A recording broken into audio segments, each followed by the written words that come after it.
The National and Future Islands bring on-stage antics to Lisbon. Japandroids have had a hectic day, they tell their sizable crowd at the Sagres stage.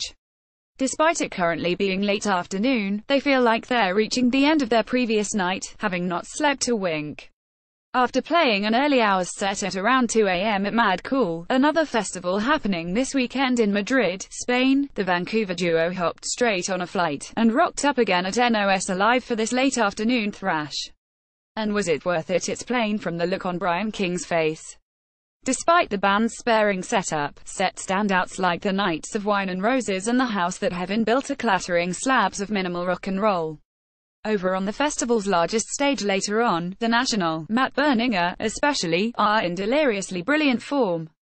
In contrast with their on-record reputation for bottling sadness, the music is crammed with lonely secrets and growled couplets. They show a more playful side on stage.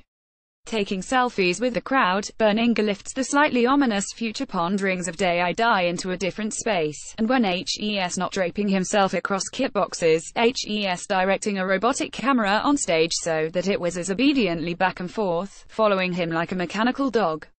During Alligator Cut Mist in November, he calmly strolls over to the nearest bar, microphone in hand, and orders himself a beer. From a lot of bands, such antics might seem a little contrived, or suspiciously well rehearsed. With the National, on the other hand, it just seems they're riding their recent successes, and having fun with it. It's a natural, and warm show from a band who are beginning to find themselves nearing the top of festival bills. Headlining is a job left to Queens of the Stone Age, however, and they bring a massive, red glow setup along with them for the occasion. Serving up the kind of hulking songs you can imagine ordering a glass of whiskey and pickle juice, there's little time for chatter. Instead, Josh Homme opts for steaming through the spiky edges of No One Knows and Burn the Witch's Americana-tinged noodling with no relent. There's a ridiculous drum solo lit by approximately 7 different spotlights, and deploying riff after squalling riff with the speed of expert-level Guitar Hero. Queens of the Stone Age bring hedonistic excess where the National brought subtlety. Also pushing things to the limit the other side of the site, Future Island's Samuel T. Herring has danced himself into a sweat, and is struggling to see where the gigantic crowd spilling out of his tent ends. Eventually he gives up trying to peer to the back. Opening with a glimmering run from latest album The Far Field, Future Island soak up every second, and, naturally, they bust some unusual dance moves in the process.